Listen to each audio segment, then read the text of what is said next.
Imagina um cara sentar na frente do computador e escrever o seguinte: e se os super-heróis fossem a pior coisa que poderia acontecer com a humanidade?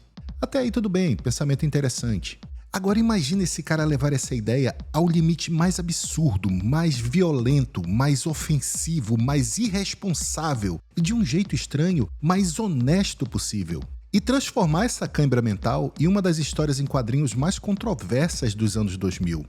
Esse cara se chama Garth Ennis. A história se chama The Boys. E eu preciso te contar tudo sobre ela. Fuck those fuckers.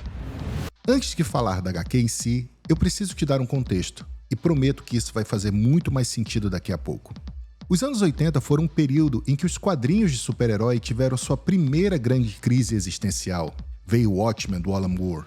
Veio Cavaleiro das Trevas, do Frank Miller. De repente o gênero parou e se perguntou: peraí, o que exatamente a gente está fazendo aqui? Esses quadrinhos desconstruíram o super-herói. Mostraram que um homem com poderes absolutos, sem nenhuma preocupação com a prestação de contas sobre suas ações, provavelmente seria um problema gigantesco para a sociedade. Só que aí aconteceu uma coisa curiosa. O mercado adorou a estética, mas ignorou a mensagem. Então os anos 90 chegaram e transformaram essa desconstrução em embalagem vazia. Os super-heróis ficaram mais sombrios, mais violentos, mais sexualizados, mas sem nenhuma crítica real por baixo. Era o sombrio pelo sombrio. Foi a era do Spawn, a era do Lobo, da Image Comics inteira gritando: olha como eu sou sério, enquanto desenhava músculos impossíveis e 15 bolsas de couro sem função aparente. Então chegamos nos anos 2000 com o gênero ainda tentando se encontrar. E é aí que entra o nosso amigo Garth Ennis, um escritor irlandês que começou a carreira na DC nos anos 90 escrevendo Hellblazer, aquele mesmo personagem que virou filme do Keanu Reeves que todo mundo finge que não existe. Foi lá em Hellblazer que ele consolidou o tom que marcaria toda a sua carreira.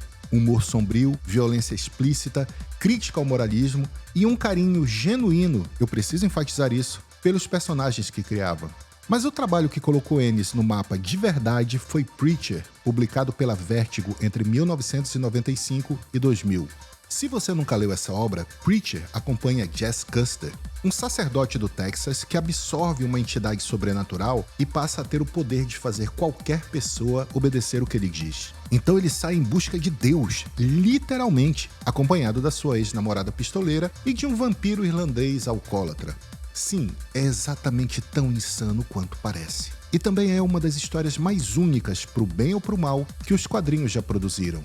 Anos depois de Preacher, Ennis foi pra Marvel escrever o Justiceiro pelo selo Max, que permitia conteúdo adulto sem restrições. E a fase dele como personagem é considerada até hoje uma das melhores da história do nosso querido Frank Castle. Sem poderes, sem fantasia colorida, sem pose heróica, só um homem profundamente perturbado, com um arsenal de fazer inveja a pequenos exércitos, aplicando sua ideia de justiça ao mesmo tempo fascinante e aterrorizante, abordando no processo todas as problemáticas que esse tema traz consigo. Então o que você precisa entender sobre Garth Ennis antes de falar de The Boys é o seguinte: ele é um escritor que escreve sobre guerra, sobre trauma, sobre masculinidade tóxica, sobre instituições podres. Ele usa o grotesco como ferramenta literária. E ele, confessadamente, odeia super-heróis. Não é pose, é convicção. E isso vai importar muito daqui a pouco. Pois bem, The Boys foi publicada originalmente pela Wildstorm, selo da DC Comics, a partir de 2006. A arte ficou por conta de Derek Robertson, que já tinha se consolidado por seu trabalho em Transmetropolitan.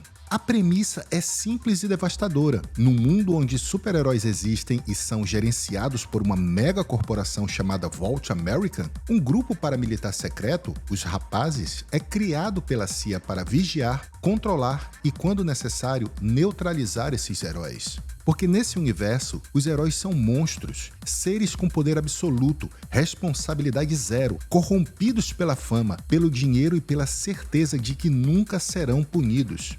O grupo principal de heróis nesse universo, os Sete, é uma paródia direta da Liga da Justiça e dos Vingadores. E Garth Ennis não está nem interessado em sutileza alguma. O Homelander, traduzido aqui em terras brazucas tanto como patriota quanto como Capitão Pátria, é basicamente um Superman. Se o Superman fosse um narcisista violento embalado em patriotismo corporativo. A Starlight, por outro lado, existe justamente para mostrar o contraste. O que acontece com alguém que entrou nesse sistema de boa fé? Maldito o homem que acredita no homem. E aí vem o primeiro sinal de que a coisa era pesada. A Wildstorm cancelou a HQ no 9º número. Por quê? Pressão interna. O conteúdo era extremo demais e a DC, empresa mãe da Wildstorm, ficou desconfortável. Depois disso, a Dynamite Entertainment pegou a série e publicou até o fim, 72 edições encerradas em 2012. Mas o cancelamento inicial não foi o único problema. The Boys, a HQ, acumulou controvérsias durante toda a sua publicação.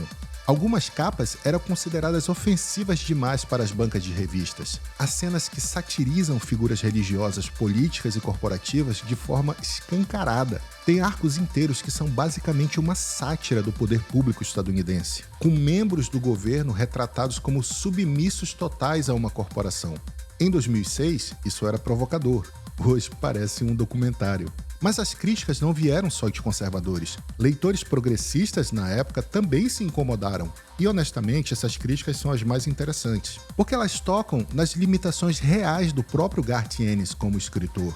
E vale falar disso sem rodeio. Garth Ennis é um bom escritor naquilo que se propõe, mas não dá para negar que ele erra de formas muito específicas e recorrentes. O principal problema dele é a representação feminina. Nas mãos do Garth Ennis, mulheres raramente aparecem como personagens plenamente desenvolvidas. Muitas vezes funcionam como objeto de desejo, vítima de violência ou simples suporte emocional para um protagonista masculino. Em Preacher, a personagem Tulipa é exceção, e mesmo assim muitas vezes é definida apenas pela sua relação com Jesse Custer. No Justiceiro do selo Marvel Max, mulheres quase não aparecem.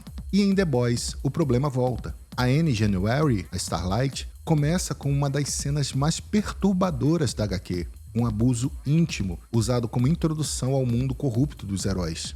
É um recurso narrativo possível? Sim, mas o Garth Ennis recorre isso tantas vezes ao longo da carreira que fica difícil separar crítica de compulsão. Também existe a questão racial. The Boys tem personagens negros e latinos que, sendo gentil, não recebem exatamente o tratamento mais profundo do mundo. Mother's Milk, muitas vezes traduzido como leite materno ou filhinho da mamãe, é uma boa exceção, sendo um dos personagens mais humanos da obra. Mas boa parte do elenco diverso funciona mais como moldura do que como força dramática. Garth Ennis é um homem branco, irlandês, formado nos anos 70. E isso aparece. Não inviabiliza o trabalho, mas contextualiza. Em entrevistas, ele próprio já admitiu que escrever personagens femininos não é o seu ponto forte. Uma honestidade rara, claro, só não resolve o problema no texto. E aqui entra uma reflexão que eu acho genuinamente interessante. The Boys envelheceu bem como crítica política e mal como uma crítica social. A parte sobre corporações controlando heróis como propriedade intelectual, sobre mídia construindo narrativas falsas em torno de figuras públicas poderosas, sobre o governo capturado por interesses privados. Tudo isso ficou mais relevante com o tempo.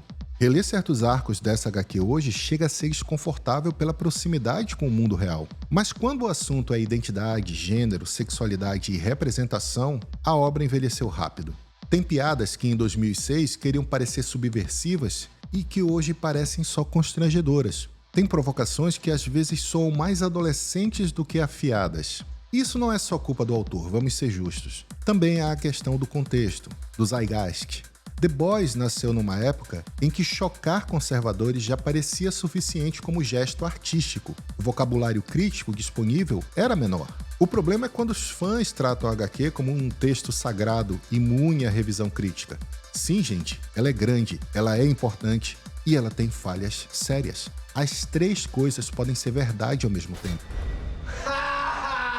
Mas enfim, daqui pra frente eu vou falar de pontos específicos do enredo da HQ e da série, então teremos alguns spoilers, ok? Se você não quer saber demais sobre a série e principalmente sobre a HQ, esse é o momento de pausar o vídeo e voltar depois de ter consumido as duas obras. Mas para quem ficou, eu preciso falar de um personagem específico, porque ele é, na minha opinião, o ponto mais ambicioso de toda a HQ e o ponto em que a série mais mudou, Billy Butcher. Para quem só conhece o Cal Urban carismático da adaptação, deixa eu apresentar para vocês o Butcher original, que é traduzido aqui no Brasil como carniceiro ou açougueiro. O Butcher da HQ é uma das construções de anti-herói mais elaboradas e mais traiçoeiras dos quadrinhos dos anos 2000. E traiçoeira é a palavra certa, porque o Garth Ennis passa a história inteira convencendo você de que está do lado certo. De que o Butcher, por mais brutal que seja, está lutando pelo bem, está lutando contra monstros. Então o chão desaparece. Who are you talking to right now? Who is it you think you see? Pensa no Walter White, em como Breaking Bad transforma gradualmente um homem comum em algo monstruoso, enquanto o público continua torcendo por ele. A grande sacada de Breaking Bad nunca foi mostrar a queda moral, foi tornar você cúmplice dela. Garth Ennis fez algo parecido com Butcher, só que de uma forma ainda mais cruel, porque Butcher já começa a história moralmente comprometido. Ele é violento, manipulador, usa pessoas como peças, tudo isso de uma forma absurdamente escrachada. Mas o roteiro sempre vai entregando justificativas. A morte da mulher, o ódio ao Homelander, a guerra pessoal. Você compra a raiva dele, até o arco final. E aí vem a revelação que reorganiza tudo. Nas últimas edições de The Boys, HQ, descobrimos que Billy Butcher quer eliminar todos os supers da face da Terra. Seja aqueles que se corromperam, seja aqueles que se mantiveram íntegros, mesmo os seus aliados mais próximos. Na sua visão deturpada de moralidade, ele quer simplesmente promover um extermínio de qualquer um que tenha um mísero resquício de composto V no sangue, porque para ele, qualquer coisa tocada pelos supers precisa ser eliminada. Não existe mais missão, só obsessão, só ódio em estado puro. E vem o golpe final.